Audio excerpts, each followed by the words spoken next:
Come back with me now to the summer of 1969 and an interview with Charlie Rich. And one of the first questions I asked him was, what was the first record that came out on Philips, which is a subsidiary of Sun Records? Whirlwind was the first thing that we cut.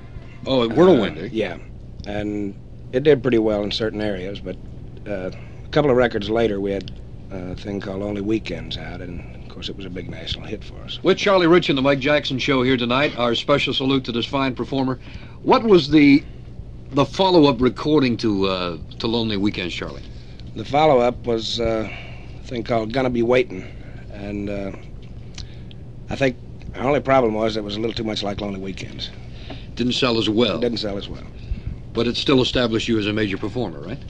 I suppose so, yes. By the way, I did want to note to you people listening in that there's an album out now. Shelby Singleton has bought up all of the Sun master releases, and he has, matter of fact, you told me the other day, you don't have the original album on Philips, do you? No, I don't.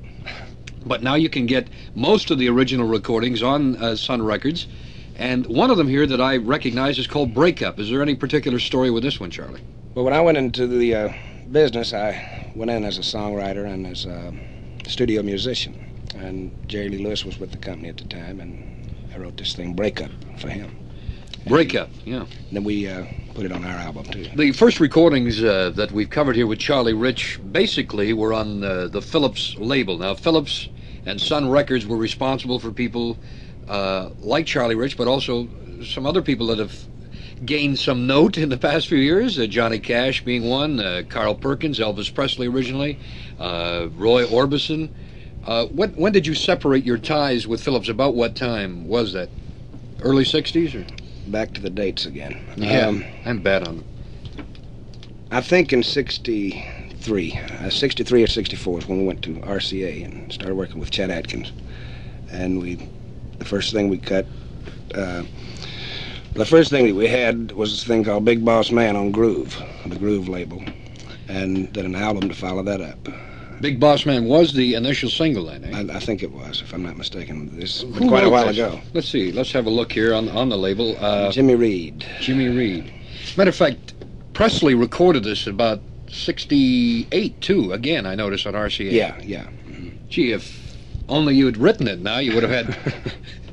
We moved from Philips Records to RCA, and RCA at the time, I don't know if they still have it, had a subsequent label called Groove Records. Now, your arrangement with RCA was made through whom? Through Chet Atkins. Through Chet. Yeah. And the first recording that you can remember, and later on came out on the album, Charlie Rich, was Big Boss Man. We just discussed that.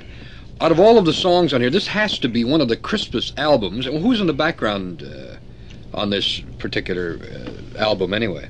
Well, Anita Kerr did some of the arrangements, and Bill Justice did some, and of course we used the Anita Kerr singers as a vocal group to back us up. How about picking a song off this great album, Charlie Rich on Groove? I think to showcase the Anita Kerr singers also is River Stay Away From My Door.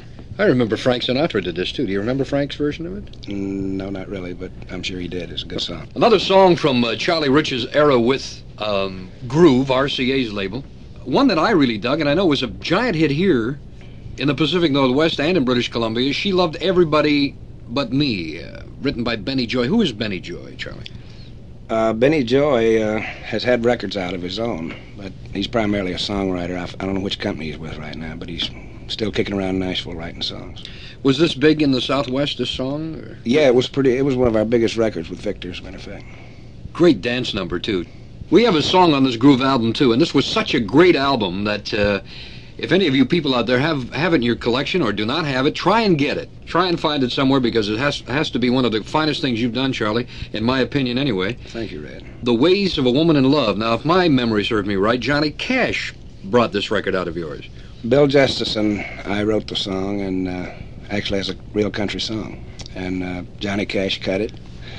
And then, of course, we did some different arrangements on it. We do it a little more rock than country, I guess you'd say. Right. The Ways of a Woman in Love. I recorded some of Charlie's songs like Ways of a Woman in Love, and You Tell Me. 2 or 3 of his songs I recorded. And he played piano on those early Sun records. And he tried so hard on Sun. He is the one man on Sun that everybody always said should have made it. Charlie Rich has always had all the respect of people in the music business. Everybody has known that great talent was there. And I guess it just took the right songs for the people to discover. Tell me something. You having written songs that you've recorded yourself, and then having written songs that other people have recorded, such as Jerry Lee Lewis or Johnny Cash, to this day, do you still get little residual checks, or do they stop coming after a while? What happens? You're supposed to continue getting them. You're supposed to.